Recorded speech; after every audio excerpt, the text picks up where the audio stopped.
তো এটা ছিল হচ্ছে আমার একটা ব্রাইডের ক্লায়েন্ট, অনেক স্পেসিফিক ছিল সে কি চায়। সে সবার আগে বলতেছিল যে সিন্থ্রা স্কাইলাইন চায়, যেটা কিনা আমার জন্য কোয়াইট ইম্পসিবল। আমি কই থেকে পাবো, এটা তো খুঁজে পাওয়া যায় না ইজিলি। তারপরে আমি কোনো রকম করে যে ফেমাস ল্যান্ডমার্কগুলো সিন্থ্রা, সেগুলো রিসার্চ করে আমি কিছু টুকিটাকি ড্রয়িং করলাম, ব্রাইডকে দেখালাম, সে অনেক খুশি হলো।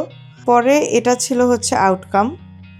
এটা হচ্ছে সিন্থ্রা স্কাইলাইনটা, তাদের লোগো দরকার ছিল, অ্যান্ড একটা গ্রুম, পাগড়ি পরা গ্রুম, তাকে ড্রয়িং করতে হবে তার জন্য।